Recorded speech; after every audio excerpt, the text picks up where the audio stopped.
I am Shaji Kumar. I am a professor of medicine at Mayo Clinic in Rochester and part of the myeloma group at Mayo Clinic.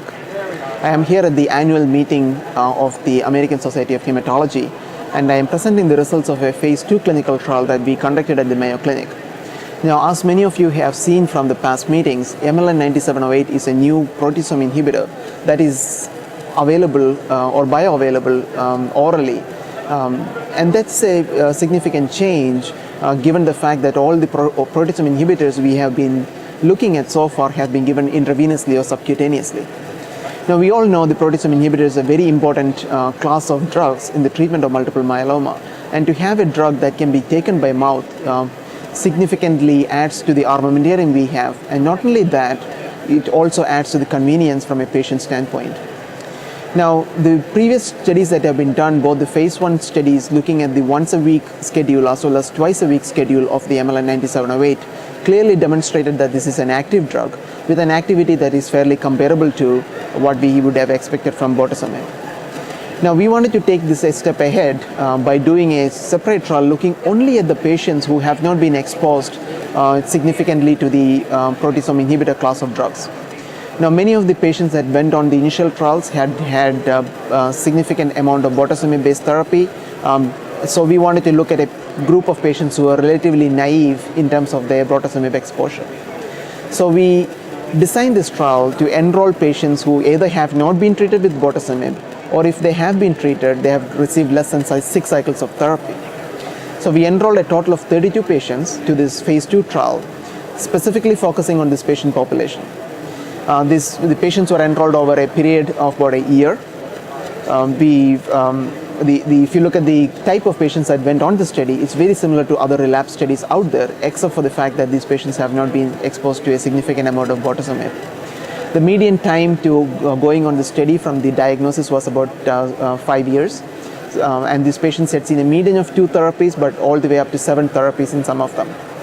About 60% of them have had a transplant, 90% of them have previously been exposed to immunomodulatory drugs, mostly Revlimid, and about 9 out of the 32 had previously seen bortezomib, but less than 6 cycles of therapy.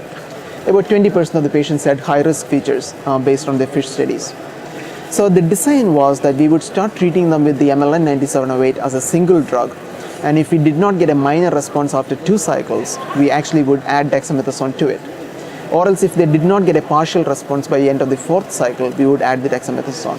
Or if they progressed at any time, we would add the dexamethasone. And the dexamethasone was given at 40 milligrams weekly, similar to the other combinations that we use in this disease. So when we look at these 32 patients, 20 patients needed dexamethasone added, 16 of them because they did not reach that pre-specified response criteria, and 4 of them because their disease progressed while they were getting treatment with the MLN9708. What we were able to show was that using the strategy of adding dexamethasone on an as-needed basis, nearly a third of these patients had a partial response or better to the MLN9708 with or without dexamethasone. And nearly half of these patients had at least a minor response to therapy. Now, we expect that the depth of the response as well as the proportion of patients getting a response will increase with time, since 12 of the 32 patients are still remaining on therapy. So hopefully over time we will see a more deeper and more number of patients responding to therapy. So we are quite excited about the results in terms of the ability of this drug to control the disease. Equally important is the ability to tolerate the medication. We did see some side effects, as we would expect. The main side effects that we saw with this drug was nausea, diarrhea, fatigue, and low platelet counts. Now, the nausea was very easily controlled using anti-nausea medications. The diarrhea was easily controlled as well. All the side effects were managed with either dose reductions, and most patients were able to stay on study. Most of the patients who have gone off study have done so because of disease progression, which is 11 patients. Only 5 patients have gone off study because of side effects or something along those lines. So I think overall our feeling is that this drug is well tolerated. It has good activity, especially in combination with dexamethasone. And right now we have kind of taken this study to a next stage where we are enrolling patients to 2 different groups. One is looking at the dose of 5.5 milligrams in combination with dexamethasone. So here we are starting off with the combination instead of adding it later. and the other group is getting treated with 4 milligram dose along with 40 milligrams of dexamethasone. Now the reason for looking at the two doses is because in combination with the Revlimid and cyclophosphamide, MLN9708 is already being studied in larger studies in both in relapsed patient population as well as newly diagnosed patient population. But we also wanted to look at the 5.5 milligram dose in combination with dexamethasone because that was the maximally tolerated dose.